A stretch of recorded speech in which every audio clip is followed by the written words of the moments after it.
A.J. Cook on first here, the pinch runner for Bermudez. First pitch from Flynn. Kramer squares around a bunt, lays it down the third base side, picked up, throw on to first. Cook rounds second. Now he's on his way to third. Throw out of the way. Cook stands up on his way home. He will score. The game is tied. Look over at second. Back to the batter. The 1-2. Nip sends that one high and deep to left field. Going back, Blasek. He will watch it fly. It's gone. Grant Nip. A 2-run shot in the top of the 10th inning. It's 6-4 Mainers. Nip's second home run of the year, and that one was another no-doubter. Trying to figure that out. But here's a 1-2 count to Micheletti. Fry deals. Bouncer to Bade. Flips to second. There's one. On to first. Check, please. Game over. A double play ends it. Another 5-4-3 double play, and the Mainers sweep Mystic on the doubleheader. Here's the 2-0. Hewitt swings and gives it a ride. High and deep to left field. You can kiss that one goodbye. A solo home run for Cal Hewitt, and the Mainers jump back on top, up 2-1 off Hewitt's third home run of the season. Craven sets the 0-2. Swing and a miss. Venuto down on strikes. Craven's pumped up, and there will be a game 3. Takes his lead off third. Here's another 2-2. Dapkwitz smokes it back up the middle, and that will bring home Bermudez, and the Mainers take their first lead of the night off an RBI single from Adam Dapkwitz. It's 3-2 Sanford in the top of the fourth.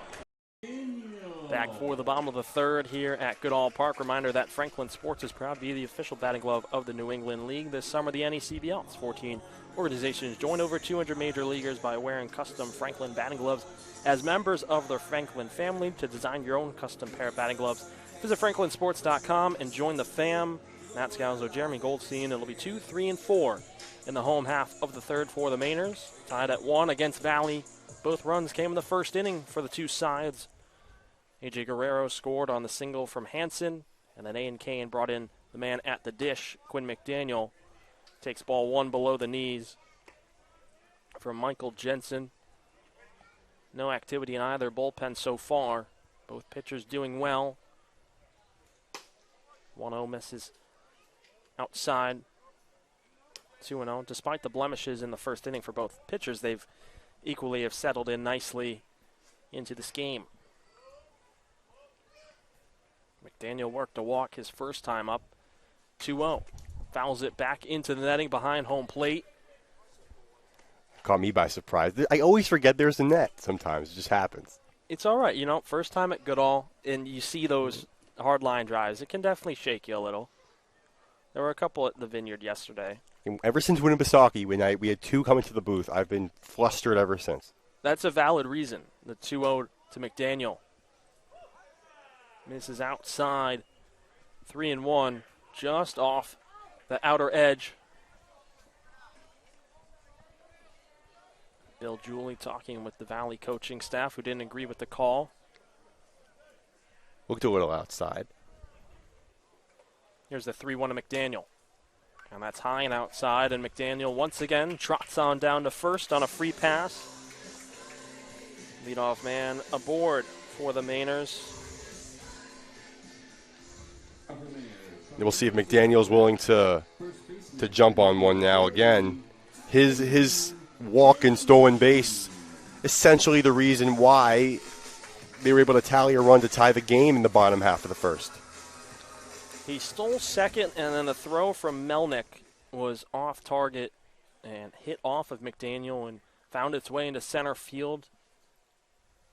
And he advanced over to third on the error. Kane, first pitch swing, ropes it down the right field line. Into the corner, McDaniel's on his way to third, and he will stop there.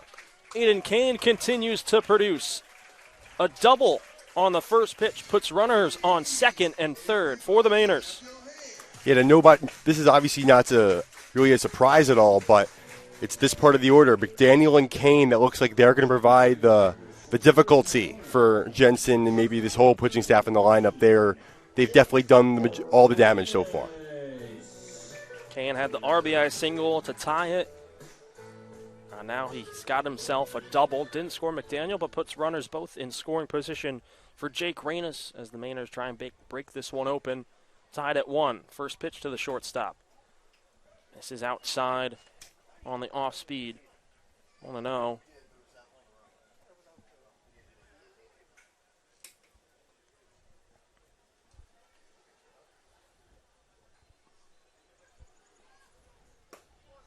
Fastball clips the bottom of the zone. 1-1 now to Reynes, who went down on strikes his first time up. Could use one of those again here for sure. It's all about maybe trying to get an out that doesn't allow a run to score. Still no outs here for Jensen.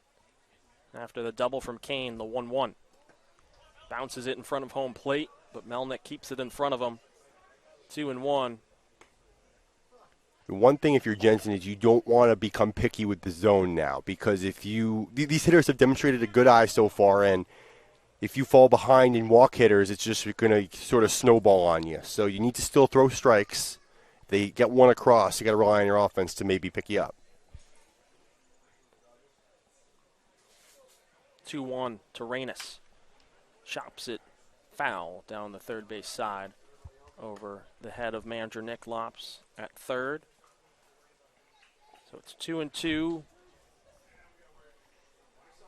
the shortstop for the Mainers. Aiden Kane's over at second. He's 2 for 2. McDaniel's at third, and he's worked a walk both times up so far this evening. Game tied at 1. Both runs for both sides coming in the first inning. 1-1. Reynes goes the other way, shoots the gap out into right center. That'll score McDaniel. Kane's going to get the green light home. The relay throw is cut off by Ludwig at first. 2 runs coming to score on the RBI single from Jake Reynes, and it's 3-1 Mainers. Great job shortening up. Gets 2 ribbies in one swing.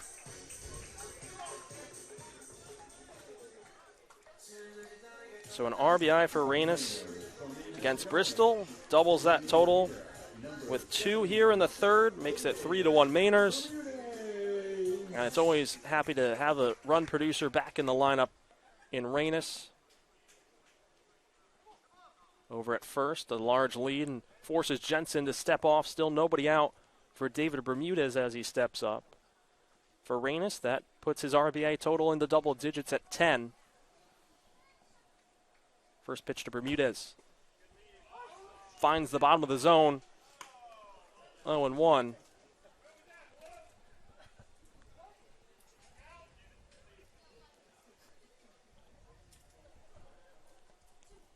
So Reynes leads over at first with Ludwig holding on to him.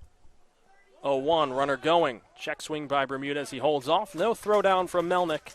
And Reynes is into second, standing up. Feels like these Sanford runners are sort of stealing whenever they want. And I feel like that's an adjustment as a batter you have to make if you are Jensen and Melnick.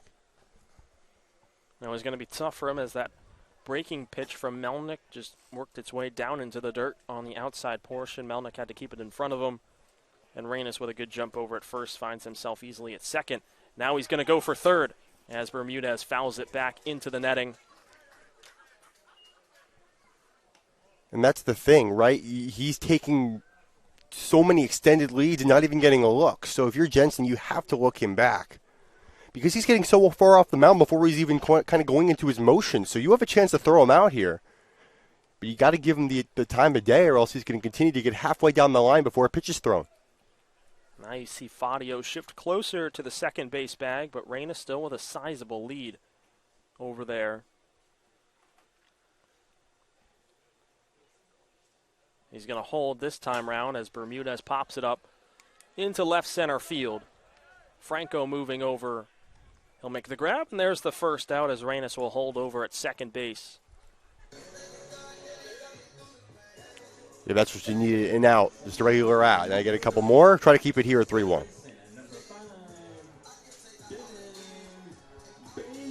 That brings up Devin Bade, who singled his first time up and eventually made it over to second on a stolen base, but was stranded there.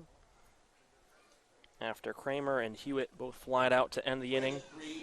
And we're going to see a conversation at the mound between a member of the Valley coaching staff, Melnick, and Jensen. And this is pitching coach Phil Guidry trying to talk to his new pitcher here, trying to see what the approach is to Bade before he once again reaches that bottom three of the order that he had success against. Bade got his single early in that bat. I think it was the very first pitch he saw. Yes, it was. Pushed it the other way. That's where we saw Reynes go.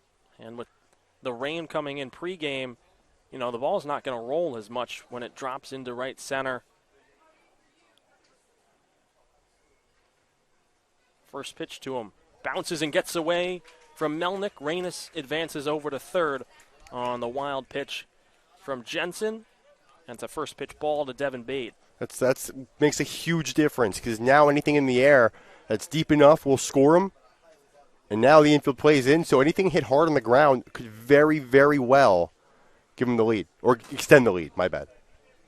All good. We knew what you meant. Yeah, of course. So Bade comes in. A 1-0 count, Reynes over at third. The Mainers already took the lead on the 2 RBI single from Reynes. 1-0.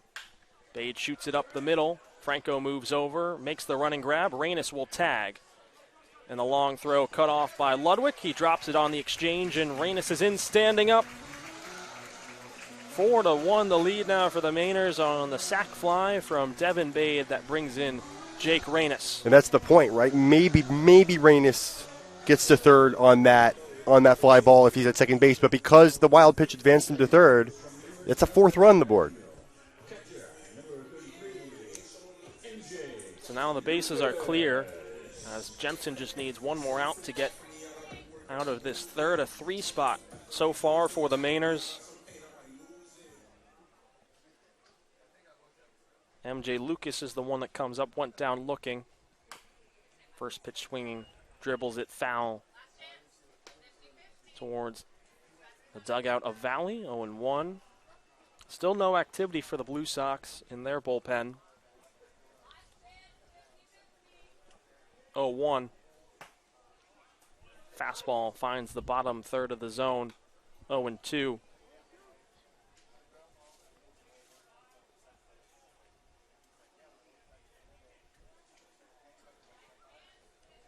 The 0-2. And he bounces it in front of home plate into the chest protector of Melnick. 1-2 here to Lucas.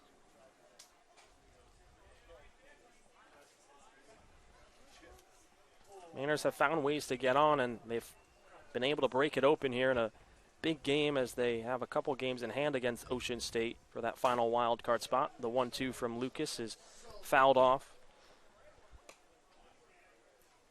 Ocean State currently occupies that with a .500 record. Mainers just 2 games below at 18-20. But as I alluded to, Ocean State's played 2 extra games, so the Mainers realistically could tie them. 1-2, Lucas hit on the ground, backhanded by Fadio on one hop, flips to first. In time, and the inning is over. But the Mainers score 3 runs, on 2 of which come on the RBI single from Jake Reynes and the other a sac fly from Devin Bade. Makes it 4-1 as we head into the 4th inning. I'll hand it off to Jeremy for the 4th, 5th, and the 6th here on the Patriot Subaru Mainers Radio Network. Bottom of the 2nd inning from Goodall Park. No score so far between Winnipesaukee and Sanford. The Muskrats, however, have 2 hits. To the Mainers, none. Here on the Patriot Subaru Mainers Radio Network, Matt Scalzo, Zach Wilson.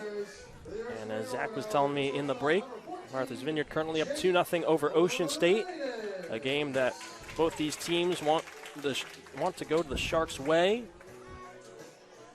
because then they're right in the thick of it with Ocean State for the final wild card spot. As Griffin Young back on the mound, facing 4, 5, and 6. Fires in a first pitch strike to Jake Reynes. As we are midway through this final week, that's definitely one of the things that both of us can agree we want to win. 0-2, cut and a miss by Reynes. 0-2, Young worked a 1-2-3 inning in the first. Trying to keep that going here as Reynes calls time. Ranis in his third game back since an injury at Ocean State. Picked up a pair of RBIs last night, or 2 nights ago rather, 0-2. Takes it on the outside corner for ball 1. And despite everything that's happened, the Muskrats are actually in the midst of one of their best seasons in 5 years. The most wins they have put up in the season since then. 1-2, swing and a miss from Ranis on the slider from Griffin Young. His first strikeout and first out here in the bottom of the second. They have dealt with additions and losses, but they have fought their way through, producing some top players like Matt Alfano and Jacob Corson, who has been tough for Winnipesaukee to see leave. For Matt Alfano, being signed an undrafted free agent contract by the Philadelphia Phillies, and Jacob Corson out for the rest of the season due to a concussion. David Bermudez steps in, takes ball 1 downstairs. 1-0. That, along with how this series has really been a spectacular thing to watch, too, this summer. 2-0 now as Bermudez takes it below the zone once again. Season series between these two, tied at 3. Mainers have taken both games played at Goodall Park this season. 2-0. Once again, misses below the knees. 3-0. And 2 of the 3 games that were played, actually 2 of the 4 actually played over at Winnipesaukee this summer, were comeback wins for both sides. Bermudez takes the first strike, 3-1. Mainers came back from a 9-1 deficit to win 10-9, and then Winnipesaukee came back from 8-1 and won 10-9. As Bermudez hits a high bouncer back up the middle, fielded by Battipaglia. Throw on the run in time for the second out. And Battipaglia has really made a lot of spectacular plays over at shortstop this summer. The only reason why he was also named Northeast 10 First Team All-Conference from Franklin Pierce over at the shortstop position. He's made a lot of putouts from there, and he just continues his level of consistency. That brings up Devin Bade, who's coming off one of his best nights of the year. For the Mainers, a 3-for-3 night against Valley. Takes ball 1 outside from the sidewinder Young.